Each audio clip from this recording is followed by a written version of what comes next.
दुपारी जेवण झाली सगळ्यांची। त्यानंतर डिंपल टेरेसवर आली। समोर पाहते तर तिथे मनीष उभा होता, म्हणून तिने सहज विचारलं, हे काय, तुम्ही काय करता इथे? आराम करायचा ना, डिंपल म्हणाली। काही नाही ग, काही नाही, सहज उभा आहे। तू काय करते इथे? ते जरा कपडे सुकत घालायला आले होते। बरं, दादा कुठे आहे? जेवून झोपले, पण दुसरं काय येतं झोपण्याशिवाय, नाक मुरडत ती म्हणते। का ग, काय झालं? ठीक आहे ना सगळं? तिच्या चेहऱ्यावरचे हावभाव बघून मनीष म्हणाला, हो, मला तरी वाटत नाही सगळं ठीक असेल म्हणून। एकंदरीत साधारण मला जाणवलं दादा जरा वेगळा वाटत होता। मला वाटतं लग्न झालं म्हणून मजेत असेल, पण तो तर शांत वाटत होता। असं का वाटतंय ठीक नसेल म्हणून? बघितले मी त्याच्या नजरेत, तो का असं वागतो मलाही कळत नाही, पण दिसतं मला, समजतं। मी त्यावेळी त्याला बजावलं होतं विचार करून लग्न करा, पण नाही, आईच्यामुळे केलं त्यांनी सगळं। काय काय सांगताय? यांच्या मनात कोणी दुसरं होतं का? म्हणजे तुला काय म्हणायचं? मला असंच वाटतं त्यांच्या मनात कोणी दुसरंच आहे, ते माझ्याकडे बघतही नाही। आणि असं बोलून डिंपलला हुंदका दाटून आला। काय, याचा अर्थ काय होतो समजतं का तुला?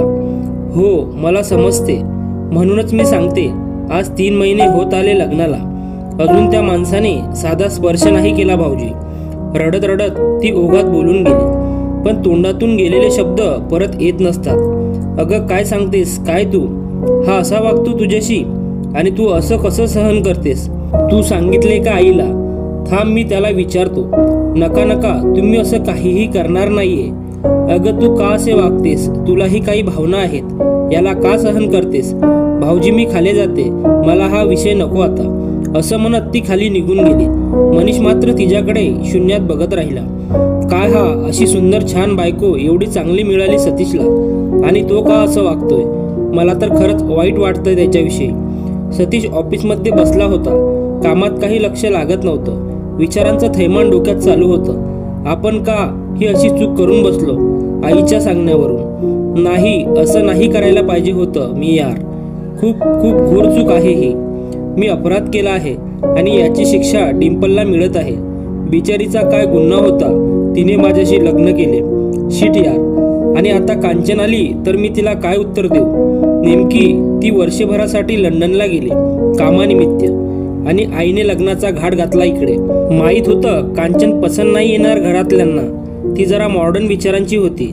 आईने पण असं मला इमोशनल ब्लॅकमेल केलं ना, की मी काही बोलू शकलो नाही। पण आता कांचन आली तर मी काय करू आता? तिला यायला अजून 3-4 महिने आहेत, तोपर्यंत काहीतरी करायला हवं। नाही राहायचं यार मला त्या डिंपल बरोबर। अगदी काकूबाई वाटते ती, अगदी पहिल्या दिवसापासून ती मला आवडली नाही।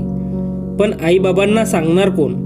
मनीष लास्ट टाइम आला होता तर कसला रागाने माझ्याशी बोलत होता, कसला भांडत होता माझ्याशी, तिच्यावरून तिच्या बाजूने बोलत होता।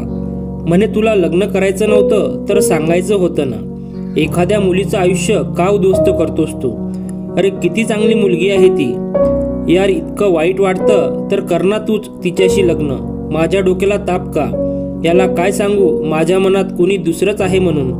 नाही, पण अजूनपर्यंत तरी कोणालाच माहीत नाही त्यातलं काय करावं, कुठून सुरुवात करावी, कोणाला सांगावं की बोलू डिंपललाच, बाई मला तुझ्याबरोबर राहायचं नाही, मला सोडचिठ्ठी हवी आहे, म्हणू का असं? पण मग बाबा ते काय म्हणतील? हाकलून देतील घरातून मला? चालेल, पण मला कांचन हवी, तिच्याशी लग्न करायचं।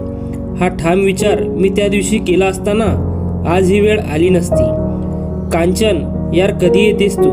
वेळ निघून गेली की आपल्या हातात काही नसतं, असतं ते फक्त विचारांचं सत्र, सतत आपल्या मागे धावत राहतं। चूक बरोबर काही कळत नाही, मग अशातच एक अनोखा प्रवास नकळत सुरू होतो। मित्र आणि मैत्रिणींनो, पुढील भाग बघण्यासाठी व्हिडिओला लाईक करा आणि आपल्या मॉरल स्टोरीज चॅनलला नक्की सबस्क्राईब करा। धन्यवाद।